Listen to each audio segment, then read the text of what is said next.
तो विश्वकप्रु बैन कर बांग्लादेश को कहले भारत T20 कैप्टेन सूर्यकुमार यादव।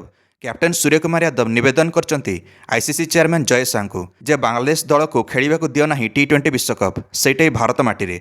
बांग्लादेश भारत उपर नाली आखि देखी तो आईपीएल बांग्लादेशी खेली मुस्तफिजुर रहमान को विदा कला परे बांग्लादेश दाबी करछि आईसीसी को निजर सबुजाक T20 विश्वकप मैच गुड़िक भारत स्थानांतर कर श्रीलंका कराइबा। तो Bangladeshi cricket board BCB ICC को कही जे बांग्लादेशी खेली माने सुरक्षित अनुभव करूना भारत माटी विश्वकप खेलिया जेहेतु भारत आयोजन कर T20 विश्वकप 2026। सूर्यकुमार यादव यार जवाब में कहले जे बांग्लादेश रे संख्यालघु हिंदू भाई भौणी माने सुरक्षित नुहंती। दीपू दास नामक हिंदू भाई को खोला बजार में पिटी पिटी मारिदेले सेठिकार विधर्मी माने ग्रुप करिकी शेष में जाड़ी भी देले सेठे बांग्लादेशी पुलिस कर्मी सामने सेठिकार पुलिस निजे ही दीपू दास को हस्तांतर करथिले विधर्मी हाथ में।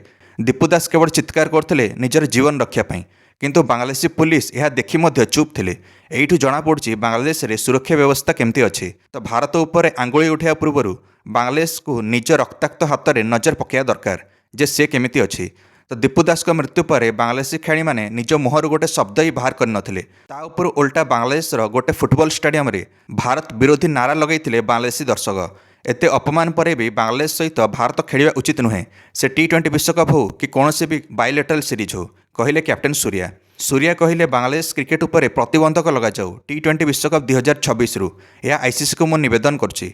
बांग्लादेश पाकिस्तान सहित मिसिकी आतंकी गतिविधि संपृक्त अच्छी। बांग्लादेश आमर 7 राज्य को बांग्लादेश में मिसाइया धमक दे आसुछि। अरुणाचल प्रदेश आसाम मेघालय नागालैंड मणिपुर त्रिपुरा मिजोराम भली उत्तर पूर्व राज्यगुड़ी को बांग्लादेश निज अख्तियार नौ बोली सेठिकार संगठन गुड़िक आह्वान देकी धमक दौरान कहते आम भारतर 7 राज्य को निज अधीन नबू। से राज्यगुड़िक 7 सिस्टर्स कहुच्छी। तो 7 सिस्टर्स 21टा भाई अच्छा बोली बांग्लादेश बोधे भूली जाइए। आम बांग्लादेश सृष्टि होता 1971 आम चाहिए एक निमिष बांग्लादेश को शेष करदेबू कहले कैप्टेन सूर्या। तो कैप्टेन सूर्या कहले अगस्ट होगा भारत बनाम बांग्लादेश ओडीआई सीरीज भी बीसीसीआई बातिल करू जेते पर्यंत बांग्लादेश निजर आतंकी नीति न छाड़ी भारत विरोध में सेते पर्यंत कौन बांग्लादेश सहित मैच न हो भारत सहित।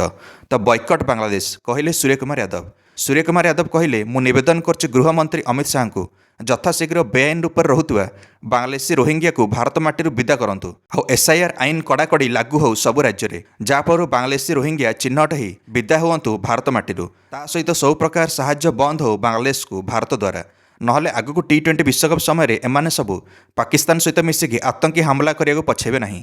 आपण मैंने जदि कैप्टेन सूर्या कथार सहमत थे निश्चय मंतव्य कमेंट दे वीडियो को लाइक और चैनल को सब्सक्राइब करदे समस्त क्रिकेट अपडेट्स। धन्यवाद।